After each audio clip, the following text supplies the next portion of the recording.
morning. This is your humble, gracious, and grateful host, Kevin Wiswell.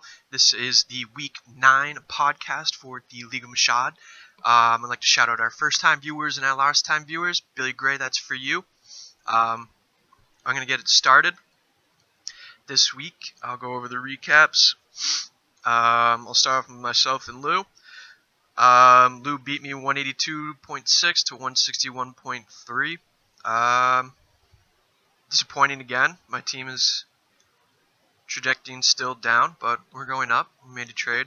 We'll see how that works out for me. Lou, your team is pretty solid. Latavius Murray's kind of carrying. Cooper Kupp's carrying. McCaffrey's carrying. And New England D is somehow still going good, but we'll see how they hold out. Next, we got Frigg against Mark, and Frigg won that pretty easily. Aaron Jones is a bell cow for you. Michael Thomas is also doing really well. With Breeze back, that's also huge. Mark, you just have good running backs. That's about it. Chris Godwin can pick it up, but Mike Evans is the one there in Tampa, so it's fine. Next, we got Wes versus Fick, and this is a barn burner for a little bit, but Fick won 124.8 to 109.5. Wes, you just had a really good quarterback play. I don't really think anything else of it. And then Edelman kind of gave Fick the win, so I mean, congrats, Fick. Thank God you traded for a kicker, though. Next, we got Nard versus Nate. Nate 21'd him. 155.5 to 134.4. Tevin Coleman put the team on his back, and Kenny Galladay. DeAndre had a good game, I guess, for Nard. That's the only kind of bright spot. David Singletary, maybe.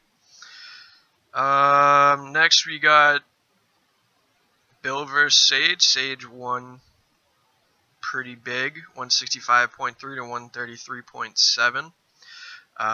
I think this might be one of Bill's best weeks, but still can't get it done. Me and him in the same boat, but I made a trade. He didn't. Let's see if it pays off for me and not for him. And then lastly, we got the low end game of the week. We got Dan versus Holmes.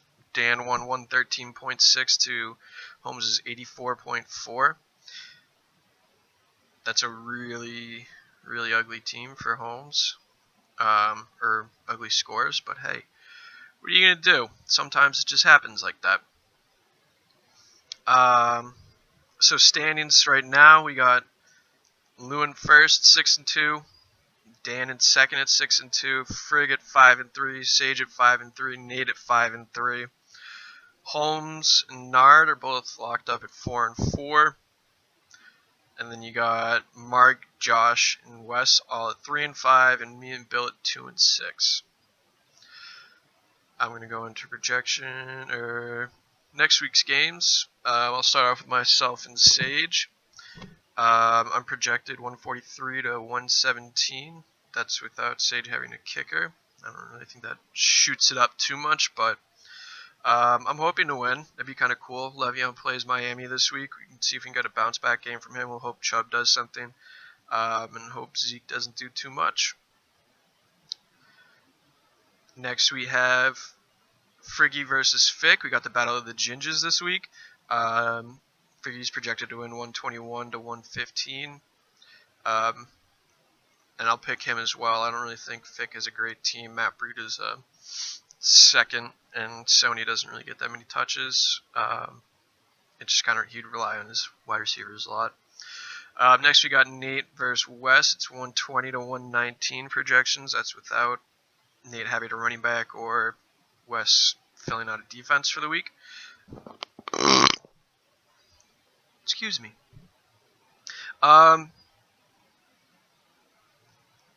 What is Nate, you don't have a backup running back. That could be a problem. So maybe if you find a running back, I'll pick you. But right now we'll go with Wes. Wes, I think you got it this week. Ball on line. Next we got Lululemons versus Z-Man. We got the Battle of a Sonnet. I'm just going to go ahead and pick... I'll pick Nard. We want to see Lou lose this week. Sour lemons. Next we got Dan versus Bill. Dan has the luckiest season this far, and I think it only gets easier because Bill has players on bye. And David Johnson's also dead. But yeah, I'll pick Dan. Sorry, Bill.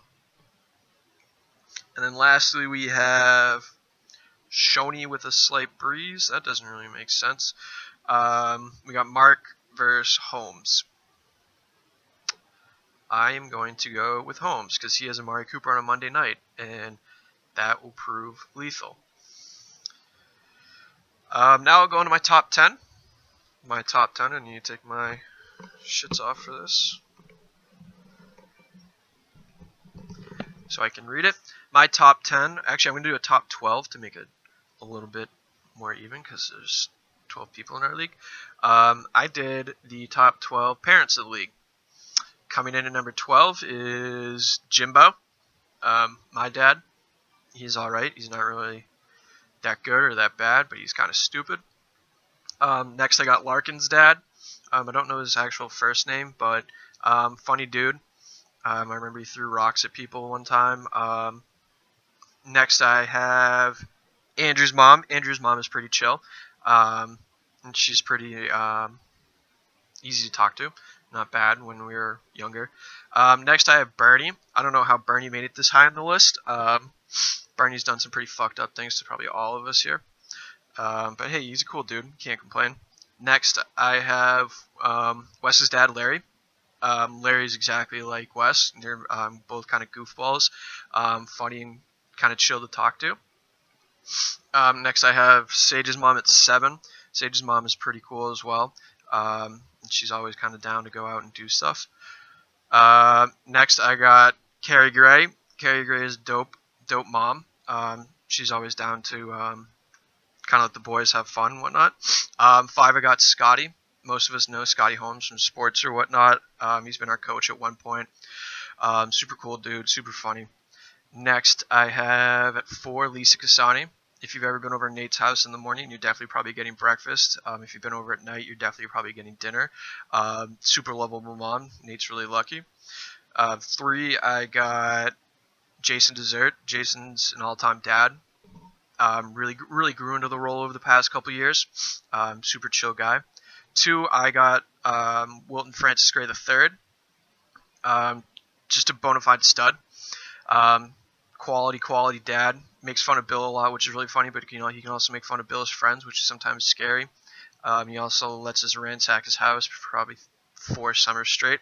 And the number 1 position, I'll go 1B. I'll put Denise, my mom, just because it's my mom. She's the best mom ever. But 1A goes to Mike Casani, the ultimate sports dad, savant, whether it's from yelling at other parents or yelling at refs from the top of the dome or top of the Pontiac bleachers. He's going to give it his all. He's always down to go and either pick up beers for Nate or kind of give Nate whatever else he wants so that we can have fun for the night, and always lets us use his house. I think that's it for me. I don't really have much more to say. Let's see if I have anything. I can go into look at recent activities. Let's see who people picked up today. Sage picked up Jack Doyle. Nard, you're probably trembling right now. Nard picked up Derek Carr. That's weird. He's trash. Fricky added the Browns defense. And Devontae Parker. Nate dropped Preston Williams and picked up Trock Carson. I picked up a kicker for McKissick. Billy dropped, I dropped 2 people. I dropped Peyton Barber and Carrion. If anyone wants Carrion, he's coming back week 16. Picked with the Cowboys D. Team commish added Darren Fells. It's a pretty good pickup, actually. Nate picked up Jets D and dropped Burkhead. What else we got here? We got a trade. We got Larkin trading Josh Lambo for Kirk Cousins, which is weird. And then, yeah, me and Holmes traded Nick Chubb and DJ Moore for Jordan Howard and Amari Cooper.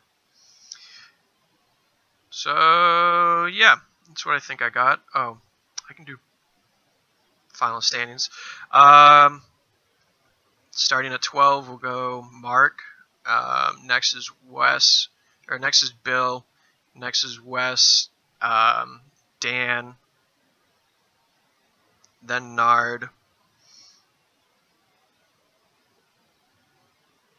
Fick, me, Fergalt, Holmes, Nate Lusage. I think that's 12. Correct me if I'm wrong. If I am wrong, too bad. This is old. All right, that's it for me today. Good luck this week, boys. Cheers.